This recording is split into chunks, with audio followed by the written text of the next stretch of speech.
Então, pessoal, dando sequência à nossa aula de revisão, vamos para a segunda parte, onde a gente vai tratar da parte talvez mais interessante, né? Que é a parte onde a gente vai discutir rapidamente técnicas de encontrar jazidas minerais, né? Para nós geólogos ou da área das geociências, a parte da operação de lavra, planejamento mineiro, é teoricamente fácil, né? Considerando que é muito difícil encontrar depósitos minerais, né?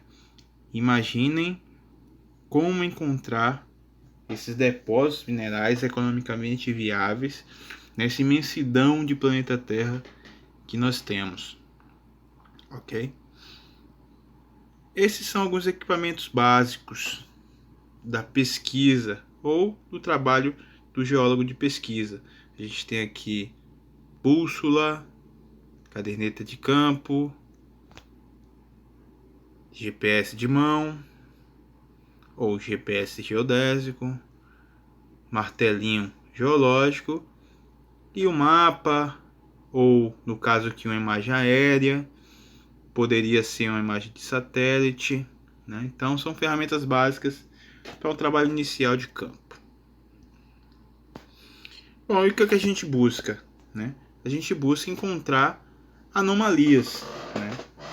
Que são concentrações anormais de substâncias de interesse econômico, porque convenhamos que o normal é que a concentração seja baixa, né? Então, ambientes onde a gente tem mina, a gente pode entender que é uma área onde tem uma concentração anômala de alguma substância de interesse econômico.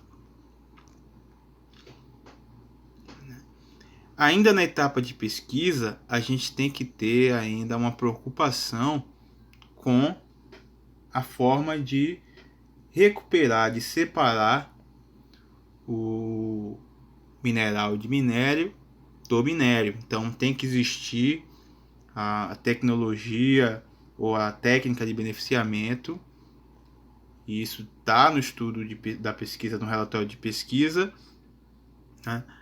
Que é a parte de metalurgia ou de geometalurgia, ou caracterização do minério. Isso já tem que estar previsto na pesquisa, ok?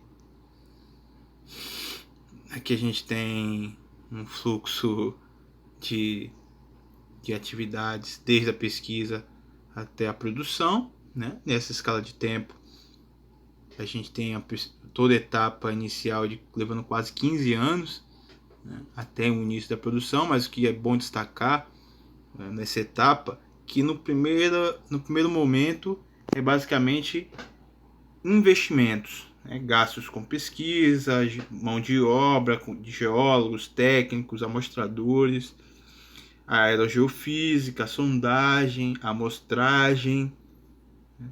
Então, até que isso se torne uma mina, tem um investimento muito grande por trás, né?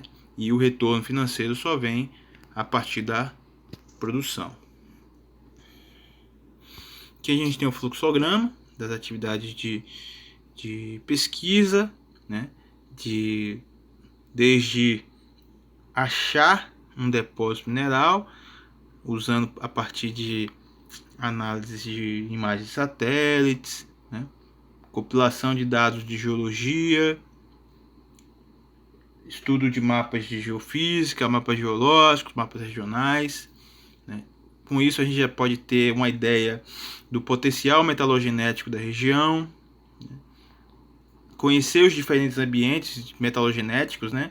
Ou de formação de depósitos metálicos. E aí a gente já parte para as estratégias de exploração, com a tipologia dos depósitos. Muitas vezes a gente lança a mão de aerogeofísica, geofísica terrestre, geoquímica, como amostragem de sedimento de corrente, e tudo isso objetivando transformar aquela imensidão de área que a gente começou pesquisando em alvos, já com alguma informação sobre o potencial econômico da área, né? Então a gente foca o trabalho em áreas com maior potencial econômico,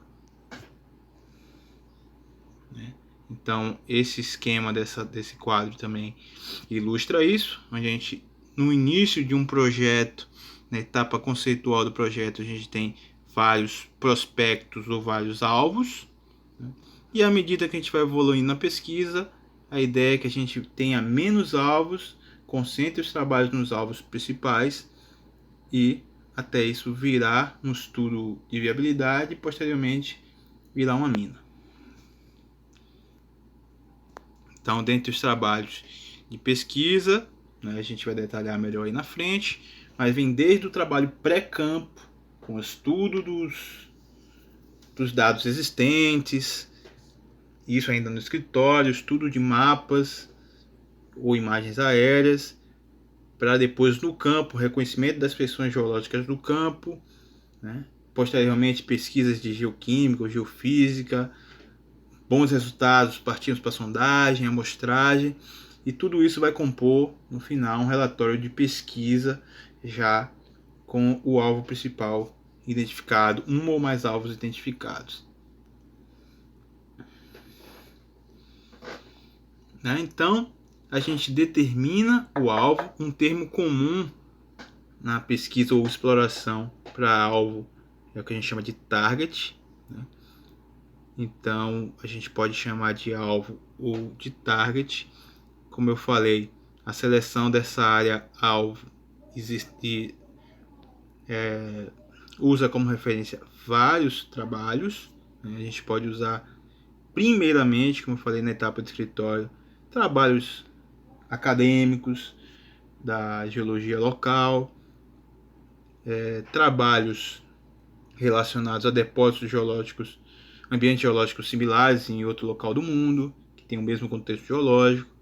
Tudo isso para a gente já ter uma ideia de qual o potencial metalogenético da área que a gente está pesquisando. Então, a gente faz o levantamento bibliográfico de informações existentes sobre aquela área. Relatórios de pesquisa, mapas. Por exemplo, a gente tem a CPRM, que é o Serviço Geológico Brasileiro, que no exemplo aqui da Bahia tem um mapa geológico de toda a Bahia. Então, se eu vou fazer uma pesquisa na Bahia, eu pego o mapa geológico da CPRM para já me basear no ambiente geológico que eu estou estudando. E para cada ambiente geológico, a gente sabe quais são os depósitos possíveis de acontecer, né? Na área, já no campo, é importante a gente saber se existe atividade garimpeira na região, né? Conversar com essas pessoas, né? Ver qual tipo de minério que eles trabalham. Isso são informações também bastante relevantes. Então, para o técnico de geologia e mineração, ele fica responsável por preparar esse dossiê bibliográfico, nesse estudo, essa pesquisa inicial, junto com a equipe de geologia, logicamente. Lembra que a gente conversou sobre o estudo das imagens aéreas, né? Eu coloquei essa imagem, pode ser fotografia aérea, pode ser imagem de radar, né? Ou imagem de satélite, né? E aí eu coloquei o exemplo do que a gente chama de fotogrametria, onde primeiro se faz as fotos em sequência, até a partir de um avião, sempre com uma altura fixa, né? E a partir desse aparelho chamado estereoscópio, a gente consegue posicionar essas fotos que tem uma pequena sobreposição e a gente consegue ver o relevo, né? A partir dessa técnica a gente consegue ter uma ideia onde é profundo, onde é serra, onde é depressão, ok? E inclusive identificar diferentes ambientes geológicos que a gente chama de zonas homólogas, que são zonas com comportamento similar. Eu posso já separar isso na foto, reconhecer as estruturas a partir dos padrões de drenagem, por exemplo, e depois eu vou verificar isso na etapa de campo. Mas já tem uma pré-interpretação aí no escritório. No campo eu posso levar esse estereoscópio de bolso, né? Que aí no próprio campo eu estou no local e eu posso verificar novamente a minha interpretação na foto.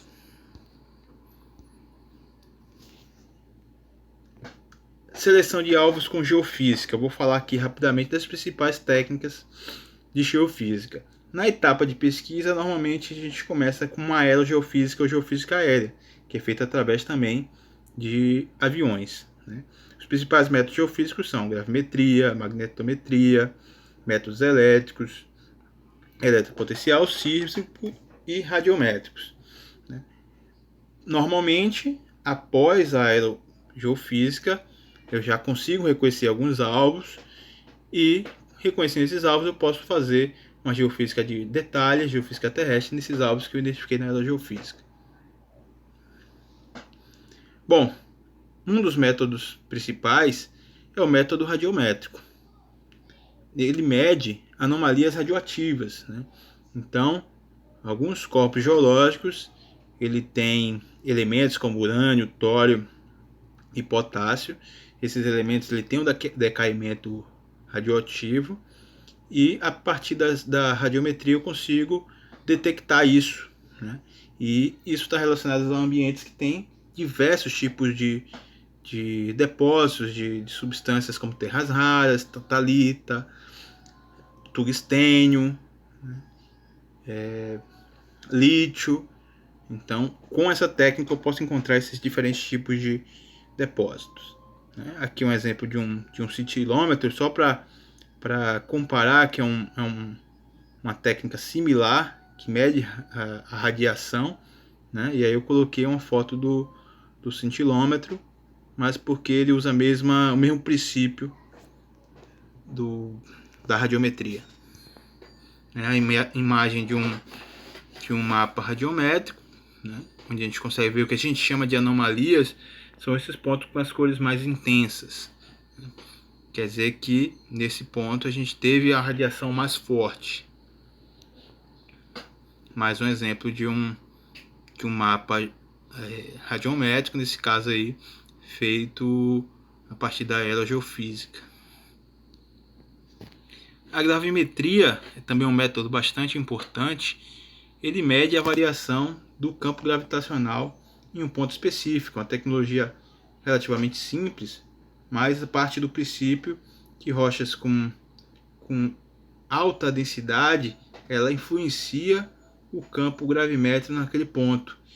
E o equipamento é tão sensível que ele consegue perceber essa rocha densa em subsuperfície. As técnicas geofísicas são métodos indiretos de investigação de subsuperfície, ou raso, ou superfície, porém raso. Aqui tem basicamente o intervalo de densidade das principais rochas, né?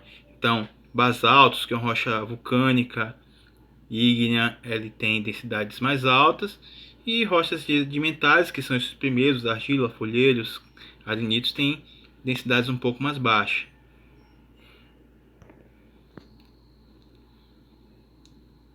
Aqui a gente tem exemplo de um mapa gravimétrico, né, e as suas anomalias nas cores aí mais intensas. Quer dizer que a gente tem nesse trecho rochas mais densas. A geofísica não necessariamente me diz o tipo de rocha, né? Eu posso pressupor devido ao ambiente geológico que a gente está trabalhando. No entanto, ela não me indica qual o tipo de rocha que ela está investigando em subsuperfície. Eu vou confirmar esse tipo de rocha posteriormente a partir de uma sondagem. A magnetometria ela mede a variação do campo magnético, né? Existem rochas que são indutores de magnetismo, né? E isso pode estar relacionado a depósitos de ferro, né? Ou kimberlitos, que é a rocha que contém o diamante, por exemplo. Então é uma técnica muito importante para depósitos metálicos, né? E eu consigo medir a susceptibilidade magnética das rochas também, como eu falei, investigação de subsuperfície pode ser feito na etapa inicial através de geofísica aérea e posteriormente feito geofísica terrestre. Então, rochas com maior susceptibilidade magnética vão ter intensidade maiores. A gente tem o exemplo aqui das rochas básicas, que são rochas ricas em ferro e magnésio, são rochas que têm alta suscetibilidade magnética. Então, pode servir a técnica para encontrar um corpo de rocha básica se o meio a substância de interesse estiver hospedada numa rocha básica, uma rocha ígnea básica. Um exemplo aqui de um mapa magnético ou magnetométrico. O método de sísmico ele é muito utilizado, especialmente na pesquisa de petróleo, mas não só. Ele pode ser feito tanto terrestre como também marinho, né? E ele mede a refração ou a reflexão do som, né? A gente pode lançar mão de cargas explosivas, detonações, e na superfície a gente coloca sensores ou geofones que fazem a leitura do retorno desse som, né? Isso ele transforma em uma imagem. É uma técnica que a gente pode fazer uma relação com o ultrassom que é feito na medicina para mulheres grávidas, por exemplo, no raio-x. Até a imagem também é bem similar. Então está aqui o exemplo